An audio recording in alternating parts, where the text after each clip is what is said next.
Salut les héroïnes! Alors aujourd'hui, mon challenge est de t'expliquer le haut potentiel de manière claire en 3 minutes. Et je vais commencer par ce que le haut potentiel n'est pas.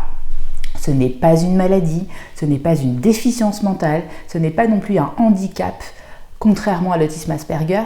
Par contre, c'est vrai qu'il peut y avoir des traumas dans ta vie ou des troubles comme les troubles 10 qui peuvent venir affecter ton potentiel.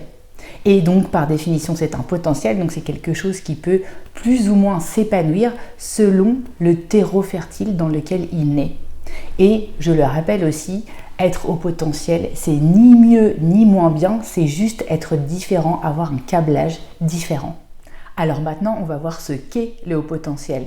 Et pour ça, je vais trouver un super moyen mémotechnique pour t'en rappeler avec cette jolie petite histoire du chant d'oiseau Cui-Cui.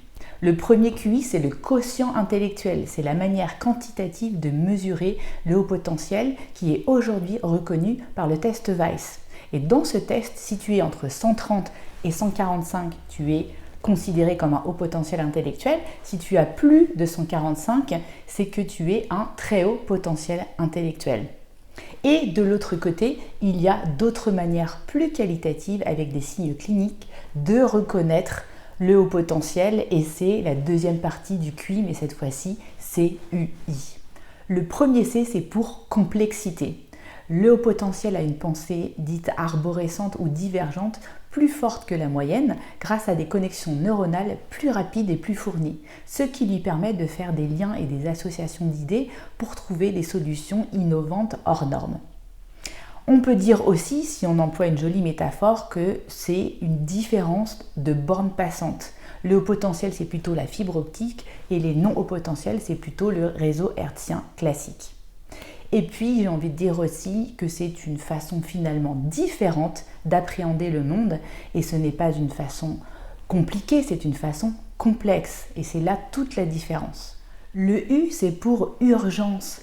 Un haut potentiel a soif d'absolu, de vérité, de justice, a une curiosité insatiable d'apprendre qui l'emmène toujours à tendre vers le mieux en permanence. Et finalement, le I, c'est pour intensité.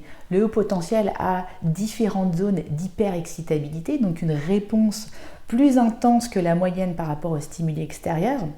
La plus connue, c'est la surstimulation intellectuelle, mais il y en a aussi d'autres d'ordre émotionnel, sensoriel, psychomoteur ou même imaginatif.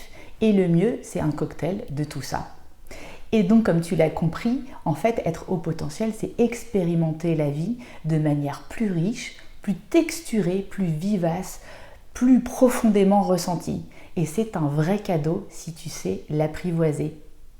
Et si tu veux aussi maintenant connaître les différences entre les hommes et les femmes au niveau du haut potentiel, eh bien, tu es sur la bonne chaîne.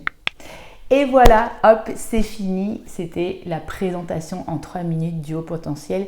J'espère que ça t'a plu et je te demande de me laisser un petit pouce si c'est le cas et de diffuser cette vidéo si tu penses que ça peut aider des personnes à comprendre leur fonctionnement. Et je vous dis ciao, bye bye les héroïnes.